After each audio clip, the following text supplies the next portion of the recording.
Hola, muy buenas tardes, amigos nuestros, amigos que nos han deferido ya de hace muchos años con su atención y su oído, escuchándonos y viéndonos en este programa tan interesante, panóptico, que llevamos a cabo a ustedes los días viernes en punto de las 12 del día, un poquito más antes, un poquito después, pero siempre con la mejor de las intenciones de servirles. Me acompaña, como siempre, los viernes para fortalecerme en la conducción de este programa, un gran amigo, un entrañable amigo y también un periodista con muchos años de experiencia ya en las lides del periodismo, pero que además es un lector incansable, tiene una biblioteca bastante amplia, bastante surtida y con muchísimos textos de todos los tonos y de todos los giros. Además de que se ha dado a la tarea de especializarse en cuanto a la materia, a la bella arte de la literatura. Él es corrector de libros, es asesor de tesis, es un hombre al cual la intelectualidad no la ha adoptado como una obligación de vida, sino como un pasatiempo que le ha hecho cada día ser mejor persona, mejor periodista y un gran comunicador. La verdad que en vida necesito decirle a Mario todos estos halagios, estos elogios, porque en vida hay que esperar que le reconozcan a uno lo que ha sembrado. Ya después, cuando uno muere, ya ni lo va a escuchar, ya ni se va a enterar, ya ni cuenta se dará uno. Mario, es un gusto para mí que me acompañes este viernes, hoy 7 de agosto de 2025, en una edición más, en donde vamos a tocar un punto, un tema que debe ser de alerta para las autoridades. César, bueno, antes que nada, quiero agradecerte todas tus palabras hacia mi persona y créeme que te voy a confesar algo. La literatura en general a mí me ha salvado de muchas cosas, no solo de la ignorancia, que lo sigo siendo, sino que cuando padecía de una enfermedad, la literatura me ayudó. Me ayuda cuando tengo problemas de cualquier índole, la literatura me saca, me aliviana. Cuando no entiendo muchas cosas, la literatura ha significado no solamente vida, sino luz, y ha hecho de la lectura y de los libros en general una forma de vida, ¿no? Porque, vaya, así como un mecánico toda la vida está con sus herramientas y documentándose, pues yo no podría vivir un día sin leer. Entonces te agradezco mucho, pero te devuelvo este elogio porque pues tú también, además de ser un gran orador, eres un maestro que y si, no estudiaste la práctica, digo, la ética para obtener un título, sino que la estudiaste para aplicarla. Y me consta que la llevas a cabo contigo mismo, en tu familia, delante de quien estés, siempre estás sobre la ética. Pues Mario, una de las grandes máximas que aprendí estudiando cívica y ética, la especialidad, es la frase de los grandes tribunos de la Grecia y la Roma imperial, cuando le exigían a las autoridades de ese entonces, que eran representados por los emperadores, le exigían en latín factum, no verbum, hechos, no palabras, y lo completaban ellos diciendo, las palabras conmueven, seducen, enamoran, pero los hechos indiscutiblemente que son lo que deja huella para la posteridad. Y es lo que hay que aplicar hoy en día.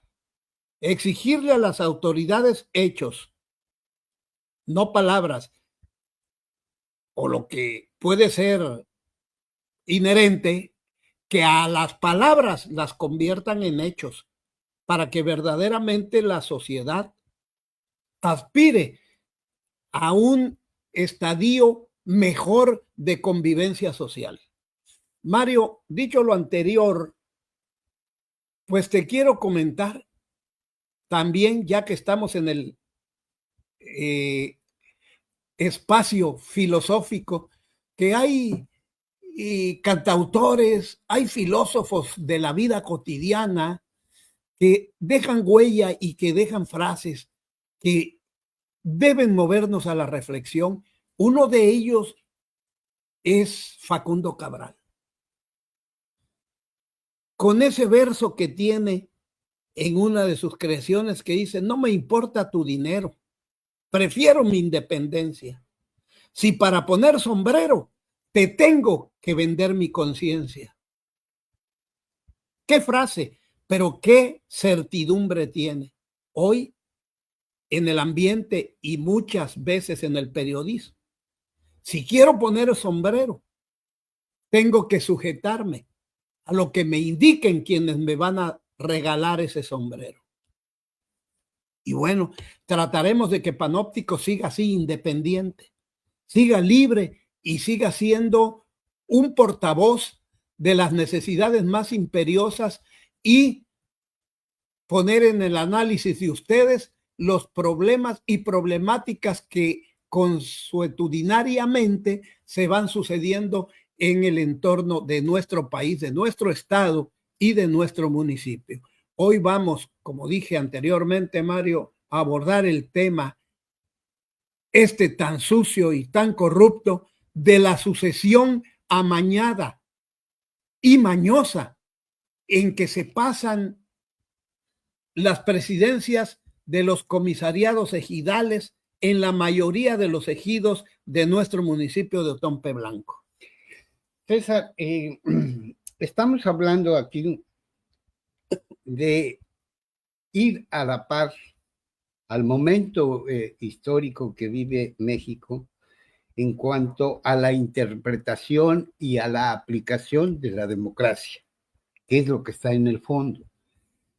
En cualquier partido han manoseado este concepto e incluso tuvo ya que haber un pronunciamiento desde la presidencia para evitar que los puestos de elección popular se transfieran de padres a hijos o de cónyuge a mujer, es decir, que queda en la familia. Y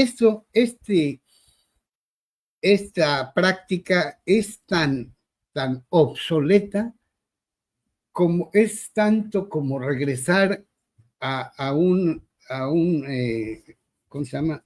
A un concepto, a la etapa donde había reyes, ¿no? Se ha criticado mucho en Inglaterra, en los países donde tienen reyes, tienen reinas o reyes, y eso es un concepto muy, muy atrasado, ¿no?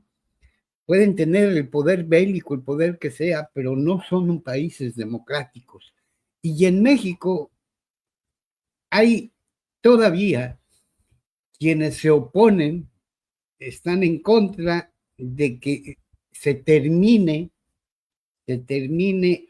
esta manera de elegir familiares para sucederlos en el cargo. Tiene un nombrecito específico.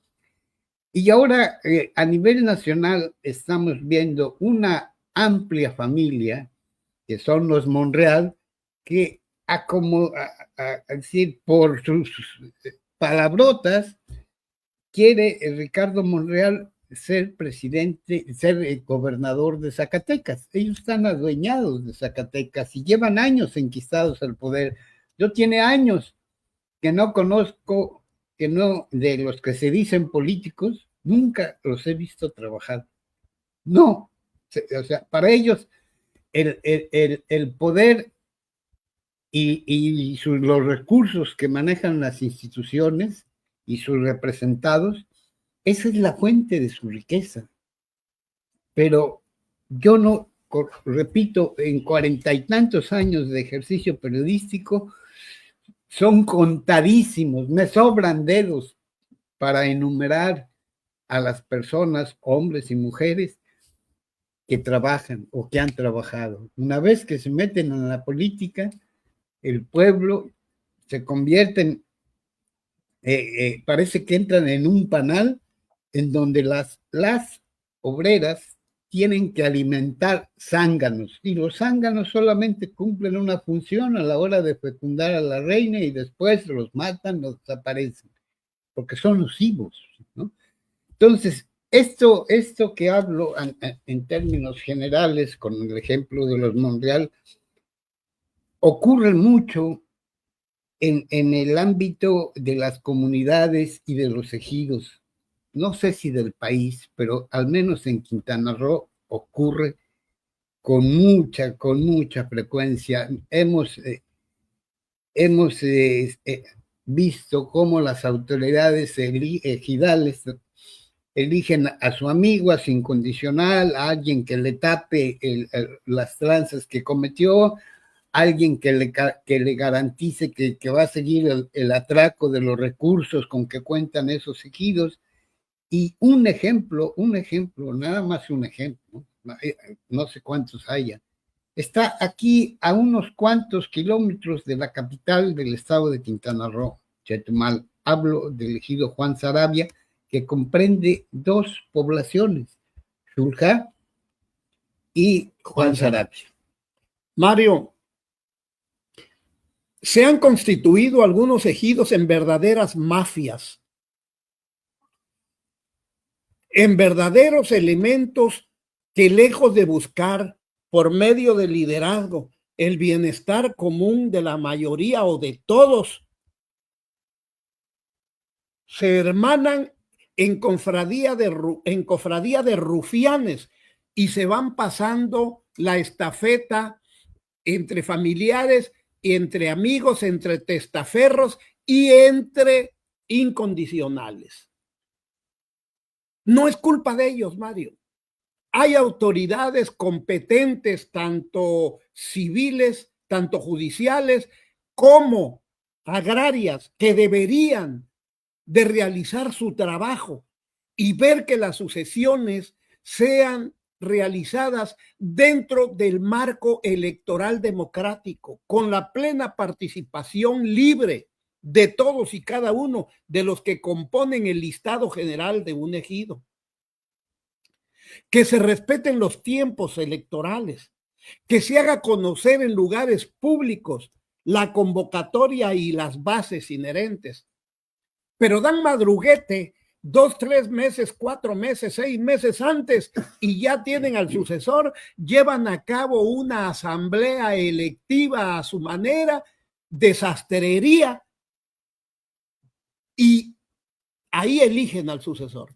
Y aunque haya inconformes que impugnen la asamblea, que impugnen la manera de elección, le dan carpetazo a las autoridades porque ya se ha denunciado demasiado esa venalidad que existe en el actuar de quienes deberían ser los garantes de que haya paz, tranquilidad, armonía y legalidad en la vida laboral, agrícola y electoral de los amigos del campo, que son finalmente los que producen los alimentos que nos llevamos a la boca.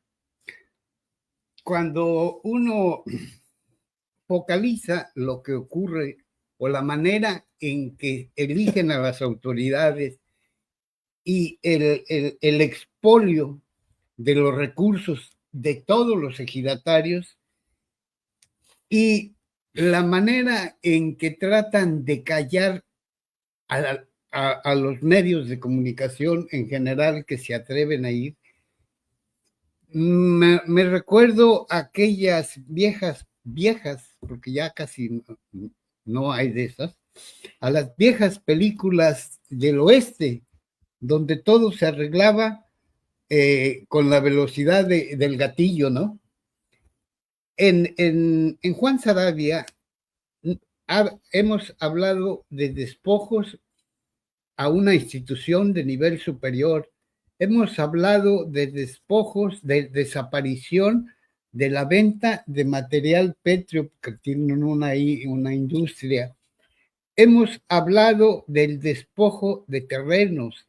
Hemos hablado de la invasión, el usufructo de terrenos nacionales con miras a poner un centro turístico personal de una sola persona, valga la redundancia. Pero además, Mario, con la destrucción del entorno ecológico y de vestigios arqueológicos. Exactamente. Hemos hablado de cómo fueron despojados la comunidad de Xulha de un balneario donde significaba los fines de semana un pequeño ingreso para el sustento familiar y que fue concesionado o entregado o vendido, no se sabe a ciencia cierta, porque las autoridades correspondientes son cómplices, porque no hay otra manera de explicarse cómo es que operan. Bueno, terminó en manos de un italiano. Y no para ahí el modus operandi gasteril de las últimas autoridades ejidales de esa comunidad. Conocemos, incluso ha estado aquí en este espacio, de periodistas que cuando fueron a ver cómo se desarrollaba una asamblea, fueron prácticamente correteados, fueron perseguidos y tuvieron que salir huyendo porque su vida estaba en peligro. Definitivamente. Y no es la primera vez. Hace unos días en un espacio radiofónico, el locutor en turno volvió a decir: me están amenazando, me están insultando. Es decir, tienen tanto poder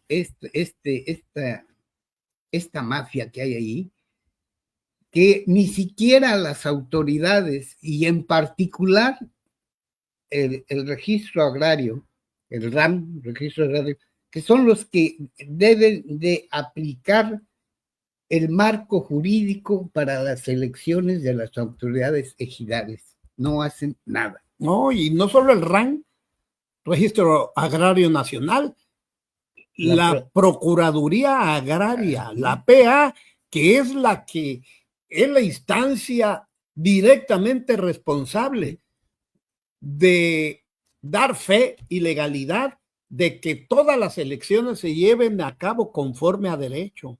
Mario, creo que hay que solidarizarnos ante esta situación que nuestro colega comunicador ha estado siendo motivo de amenazas y de injurias de manera telefónica por dar a conocer las irregularidades que se suceden. Esta gente está envalentonada y está muy empoderada al margen de la ley, de que pueden hacer y deshacer, amenazar y golpear y levantar a quien quieran, porque ya lo han hecho en varias ocasiones con varios elementos del ejido que se han atrevido a levantar la voz. Hubo un ejidatario que se atrevió a venir a nuestro programa una o dos ocasiones y también fue levantado y golpeado salvajemente y advertido. Incluso ya dejó hasta el ejido por temor a él y a su familia. Recordemos aquí cuando Arnulfo Ceja y familia estuvo con nosotros en el programa, debido a que, Mario, debido a que Ernesto Haro, siendo presidente del comisariado ejidal, no aguantó los señalamientos y las críticas y con un hacha intentó quitarles la vida, dejando incluso secuelas para siempre. ¿Sí? a Francisco Ceja, uno de los hermanos. Entonces, Mario, están acostumbrados a hacer y deshacer porque esto ya se hace sospechoso de que hay autoridades que están muy interesadas en que esta situación continúe, que continúen al margen de la legalidad. Es triste y es muy lamentable, Mario, que nos atrevamos a levantar la voz, a comentar, a hacer o tratar de hacer reflexiones al respecto y de la noche a la mañana sea cegada tu vida por esta gente. Ahorita precisamente anda en la red un video de este señor que era líder social en la ribera del río Hondo, Felipillo, que fue al que asesinaron y apareció embolsado en un paradero de combis en Álvaro Obregón. Se atreven a dar señalamientos, a veces a dar nombres, y ya se hace dentro de un marco de miedo, de un marco completamente peligroso. Hoy, en el ejido de Juan Saravia, se pretende nuevamente que el actual comisariado ejidal entregue la estafeta al hermano, ¿sí?, para que continúe la diversión hasta que llegue el comandante y mande a parar. Como decía la canción de Carlos Puebla, se acabó la diversión, llegó el comandante y mandó a parar, pero aquí no ha llegado ningún comandante, ni ha parado la diversión. Ahí continuará el nepotismo y continuará el cambio de estafeta enmarcado en el amiguismo, que al final de cuentas no es amiguismo, es complicidad, es alianza de mafiosos, ¿sí? Porque la amistad está enmarcada filosóficamente en otro marco teórico. Decía Voltaire, solo entre la gente de bien hay amistad. Entre bandidos hay socios. Entonces, Mario, creo que tenemos que dejar en claro que tenemos que abordar estos temas porque están lacerando a muchísima gente necesitada, mucha gente golpeada por la situación económica, mucha gente que incluso ya están en el final de su vida sufriendo enfermedades congénitas y enfermedades propias de la edad y que se pasan por encima de ellos y por eso alzamos la voz. Pero sí, hay que decirlo, Mario, también conllevamos riesgos porque esta gente actúa en la clandestinidad, actúa con premeditación, con alevosía y con ventaja. Y es triste y lamentable pasar a ser una estadística más.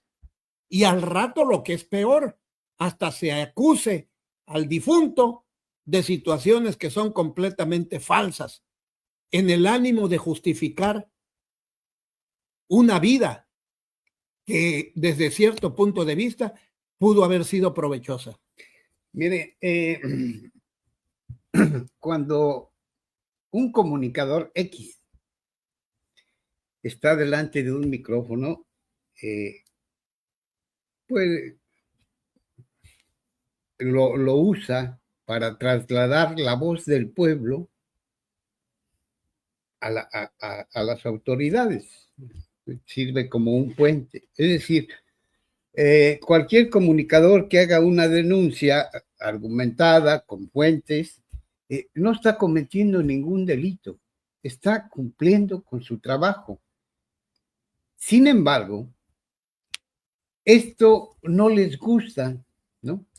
No les gusta a ciertas autoridades ejidales y este programa yo se lo dedico a las autoridades involucradas en que estas mafias se han perpetuado en el comisariado ejidal de Juan Saravia para evitar un derramamiento de sangre. Miren, no tiene nada que ver con este ejido, pero voy a hacer algunas referencias. Hace meses asesinaron a un líder cañero. Evaristo. Hace días mataron a un líder de la UNTRAC en el norte de Quintana Roo. Hace prácticamente unas horas asesinaron a otro dirigente de una central obrera. Mario Machuca. Hace algunos años a José Luis Barrón, un periodista, lo tuvo que salir huyendo, porque si no, quién sabe si seguiría ejerciendo el periodismo. Sí, porque el mismo presidente del comisariado ejidal le tendió una emboscada con porros de la comunidad de Xulhá y Juan Sarabia para que lo cercaran, y afortunadamente pudo encontrar una salida y salir huyendo literalmente de ese poblado de Juan Sarabia, porque si lo hubieran agarrado, mínimo le daban una golpiza. Entonces, repito, este programa contiene un exhorto a las autoridades para que eviten un derramamiento de sangre, no solamente para los comunicadores, sino para los mismos ejidatarios, que son la máxima autoridad en un comisariado.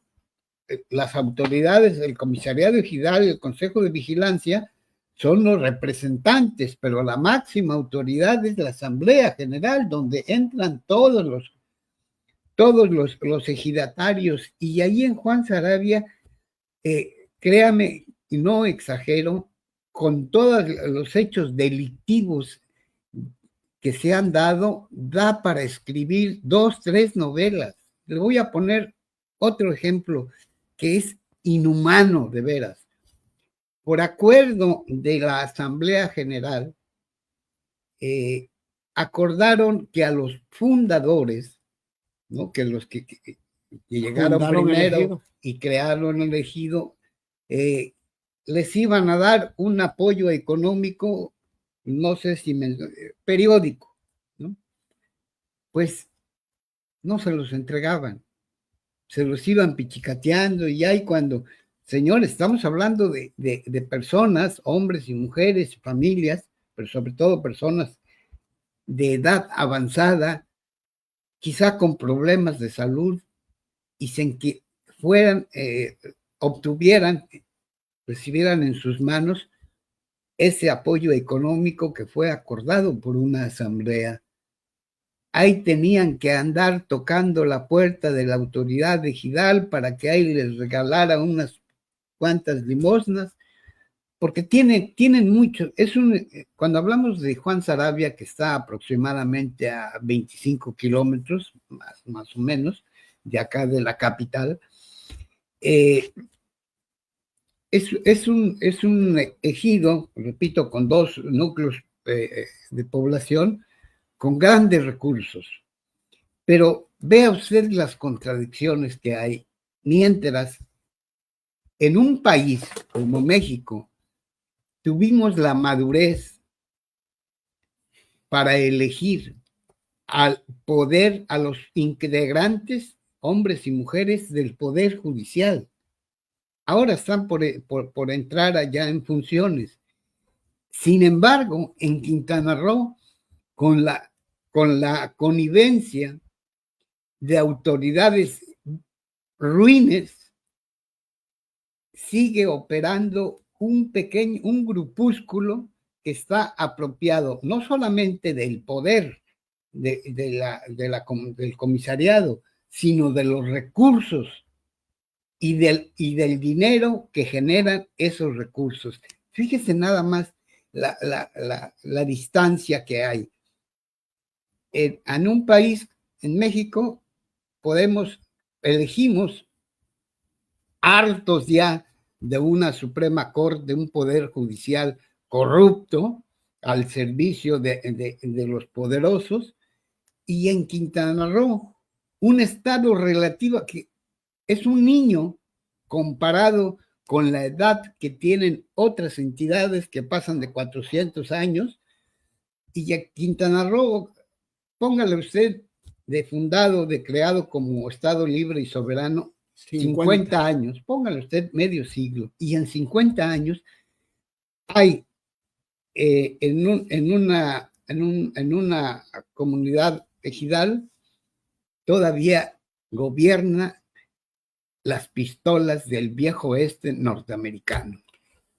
Pues Mario, fíjate que ahorita que recordaste la forma en que salió nuestro querido amigo José Luis Barrón, un hombre que se dedica a la investigación, pero que además también es poeta, literato. El hombre es multifacético y muy profesional en su trabajo, el cual estuvo a punto de caer en manos de estos porros y quizás hasta hubiera sido linchado, porque ya tenían ellos la consigna de darle un escarmiento. Quiero recordarte que cuando era yo corresponsal altruista, porque yo no pertenecía al sistema quintanarroense de comunicación social, nunca he pertenecido, pero era yo pues el reportero, entre comillas, ¿no? Para ir a cubrir alguna fuente. Y el director del programa era Jesús Ramón Pérez, en paz descanse, el norteño, y me mandaba a visorear la asamblea ejidal, y tienen un alterno ellos que le llaman los pedreros, los que administran los bancos de piedra, en donde no todos los ejidatarios son socios, aunque todos los ejidatarios reciben regalías, pero de los bancos de piedra hay un grupo que son los que administran directamente estos bancos, y se hizo a un costado de la casa ejidal.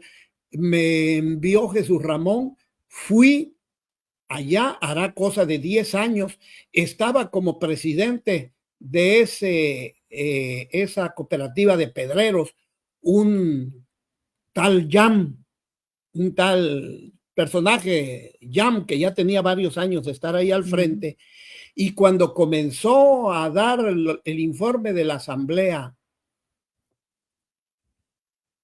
le pidieron cuentas 2 o 3 ejidatarios, y entonces se dirigió a mi persona, ¿sí? Se dirigió a mi persona, pero ya pululaban por ahí afuera varias gentes que no eran socios, pero que ya los tenía siempre a su servicio. Y dijo: ahorita hablamos de lo concerniente a la asamblea, pero antes le pido al señor César Moreno Vega, al profesor César Moreno, que viene de Campo Nuevo, que se salga.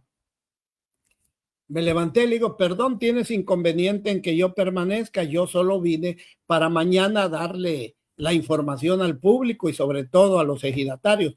Le pido que salga o lo mando a sacar, porque la información que tengo es únicamente para el agremiado. Y estaba presente en la asamblea el presidente del comisariado ejidal, que también era socio de esa cooperativa, Héctor Manso, y no objetó absolutamente nada. Que como su calidad de presidente está por encima de ese grupúsculo, hubiera dicho: yo no le encuentro ninguna objeción en que esté aquí el compañero, quien nos hace la publicidad y nos da a conocer las actividades. Y al ver que dijo este hombre: o lo mando a sacar, y entraron 2, 3 gentes con un aspecto patibulario, un aspecto vandálico. Inmediatamente 2 o 3 elementos de ahí me dijeron: profe, por favor, se está usted arriesgando mucho. Dice: es mejor que salga usted, dice, porque estos son capaces de todo. Tuve que abandonar y ya esperar que terminaran ellos para que a 2, 3 amigos, ¿no?, pues fuéramos a echarnos un cóctel y me platicaran más o menos para poder dar a conocer el día siguiente. Pero así se las gastan, ¿sí? Así se las gastan. No reparan en amenazar a quien ellos creen que es incómodo. A mí en lo personal me pasó, y a José Luis Barrón le pasó. Bueno, miren, las tropelías han llegado a tal grado y la complicidad de algunas autoridades también se pasan, que únicamente tuvo que ir la gobernadora del estado de Quintana Roo para que se detuviera una devastación forestal, lagunar, manglar. Tuvo que ir ella para que las autoridades se vieran obligadas o presionadas, porque la gobernadora fue a constatar una denuncia de los ejidatarios de que manos gandallas abusivas estaban destruyendo el estero de Chaca. Estamos hablando de recursos naturales.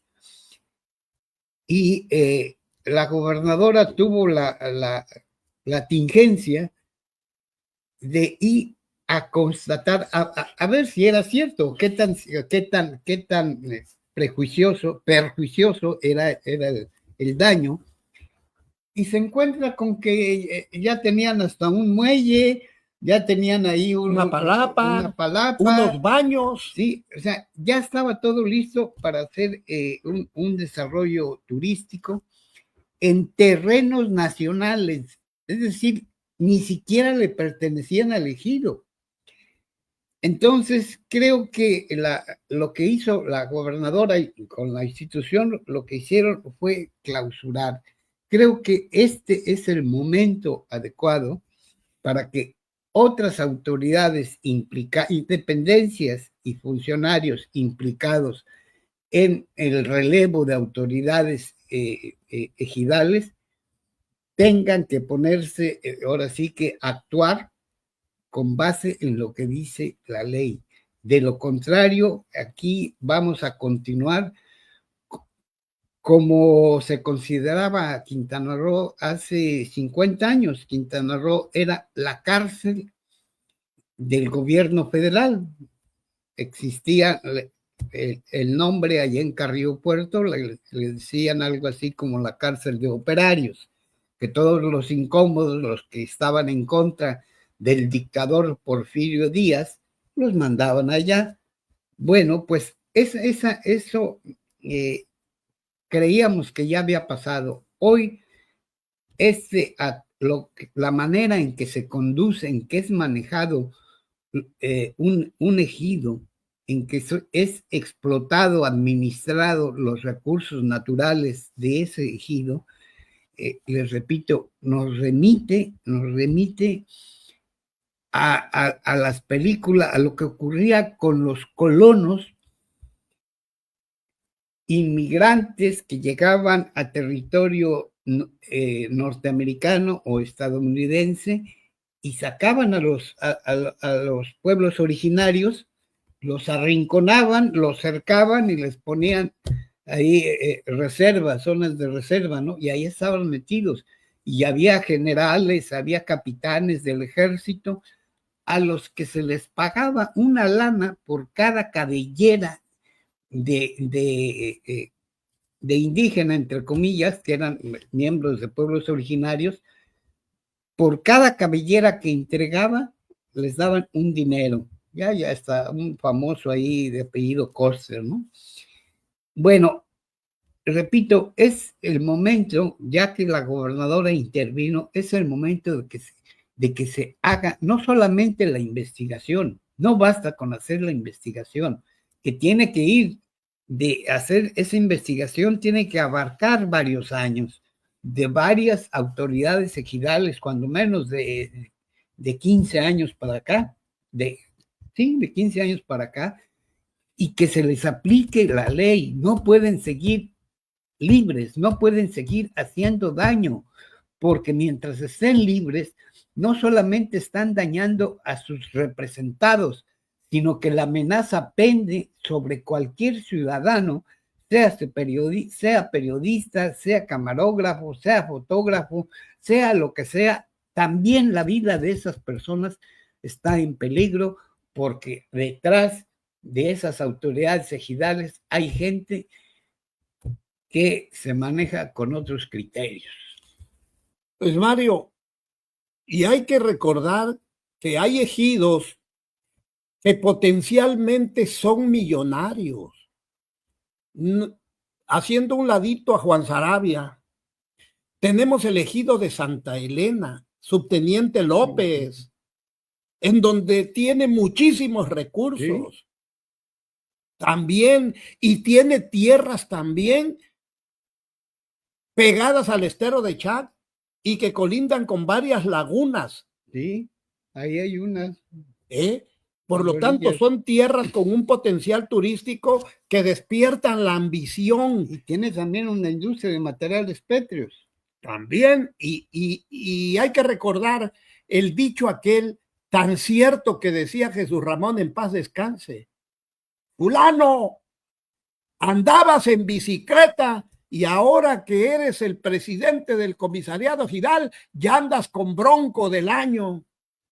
O sea, el cambio se ha dado, pero súbitamente, el cambio de vida, el estatus de vida de estos señores que no arriban a la dirigencia ejidal con la visión y la óptica de buscar afanosamente un mejor sistema y método de vida para sus agremiados, sino en el ánimo de saquear los recursos. Así está Calderitas, sí, en donde han asumido la presidencia del ejido gente que en su vida ha sembrado ni chile, ni tomate. Burócratas que han ascendido al comisariado ejidal y que se han pasado la estafeta también entre familia y entre amigos, amigotes. Mira, y así, ¿cuándo el gobierno va a intervenir para que existan verdaderas auditorías a los recursos ejercidos por estas autoridades? ¿Hasta cuándo? ¿Y hasta cuándo seguiremos exponiéndonos todos los que tengamos la voluntad de hacerlo saber y de hacerlo público? ¿Hasta cuándo vamos a seguir viviendo y soportando la ley del más fuerte y la ley del garrote o del revólver, Mario? Mira, yo concluyo mi participación en este asunto con un ejemplo.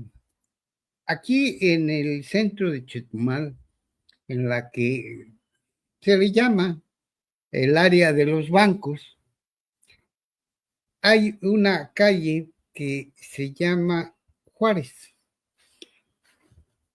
En esta avenida Juárez, casi esquina con una otra avenida principal, es la principal porque es la entrada y salida a Chetumal, que es la Álvaro Obregón, había una taquería que tenía por nombre Zaguayo. La señora era sola y ella atendía su negocio. Esta señora era ejidataria, o es ejidataria, no sé si todavía vive, esto que les cuento ocurrió hace, ¿qué será?, 2 o 3 años. Tenía su predio y pues le dedicaba lo que le sobraba de tiempo, porque le dejaba el negocio del restaurante Zaguayo, que vendieran tacos de carnitas, y después, pues, el tiempo, los fines de semana, se iba a su predio, ¿no? Pues de buenas a primeras, las autoridades ejidales de Juan Sarabia ya estaban poniendo en venta su terreno. Y yo fui a tratar de entrevistar a esta señora y pues prácticamente por miedo no quiso hablar. Era una dama y sola. Con esto cierro este tema. Recuerdo muy bien, Mario, que trataste de intervenir para ser la voz de este despojo, pero se negó la señora porque argumentó que tenía mucho miedo sobre su seguridad personal. Sí, la verdad que muy lamentable, pero es una de las estrategias de la gente que se dedica a hacerle mal a la sociedad, sembrar miedo para que vivamos sumidos en nuestra casa, en nuestra soledad, y no tengamos el valor de gritar a los 4 vientos todo lo que nos está ocurriendo. aquí estaremos con la voz presta y dispuesta, Mario, para hablar por tantos y tantos ciudadanos que no tienen pues la forma y la manera de hacer saber, y nosotros pues estaremos aquí también, no sin confesarles yo de manera personal, sin el temor de un ataque personal o a lo mejor hasta con la familia, porque algunos de estos señores no se tientan el corazón para atentar contra quien creen que es incómodo. Sí, también aprovechando lo que dijo César, el canal de Panóptico, el programa está abierto para recibir y comentar los documentos que nos hagan llegar, porque entendemos que no van a querer venir aquí al programa y dar la cara, porque su vida la ponen encima de un hilo, pero aún así, si alguien viene a denunciar este intento de nepotismo, donde quieren trasladarse como si fuera ¿qué será? No, ay, se me va la palabra desde hace herencia rato. heráldica. Sí, como si monárquica. monárquica. Fíjense nada más. Mientras en México hemos tenido la madurez o el espíritu progresista para elegir a un poder judicial que tanto daño nos hizo, y lo volvió a hacer antes, todavía hace algunas horas, volvieron a prohibir, volvieron a exigir a la Secretaría de Educación Pública que sacara el nombre de un traidor a la democracia que se burlaba de los indígenas de manera ruin, asquerosa, y que trabaja en la UNAM. Bueno, ordenó, esta Suprema Corte ordenó que retiren ese comentario de los libros de texto. Pero bueno, repito, mientras los mexicanos, el espíritu democrático de los mexicanos nos ha llevado a elegir al Poder Judicial, aquí en Quintana Roo, en el ejido Juan Sarabia, lo que priva de hace años para acá, es un espíritu monárquico. Y ya hay de aquel que se atreva a criticarlo porque es amenazado, golpeado o expulsado o quizá hasta desaparecido. Con toda y esa advertencia están los micrófonos el micrófono, porque solo es uno, es huérfano. Nuestro micrófono de Panóptico está abierto para aquellos ejidatarios de Juan Sarabia que quieran denunciar este adelanto de autoridades, porque todo va con maña. Este adelanto no es porque sean muy democráticos, sino porque ya tienen armado quién va a ser, y además están impidiendo que se registren otras planillas. Entonces, para todos aquellos que estén siendo víctimas de esta ley del viejo oeste estadounidense, tenemos aquí abierto un micrófono para usted, o mándenos los documentos y con todo profesionalismo le daremos análisis. César. Pues Mario, ya tú. Abordamos el tema, ya aprovechamos para agradecerle a nuestros amigos que nuevamente nos hicieron una gran deferencia al visitarnos en el programa anterior, con aproximadamente 4,000 visitas, lo cual quiere decir que el programa pues ha sido de su interés, y esperamos que siga siendo de su interés el programa, y no solo este programa, sino los temas que aquí tratemos, siempre en el ánimo pues de poder servirle a la sociedad. A lo mejor no a todos en general, pero sí que sirva de análisis y de reflexión para la gran mayoría de los amigos, los conocidos y todos aquellos que nos escuchen y nos vean en Panóptico.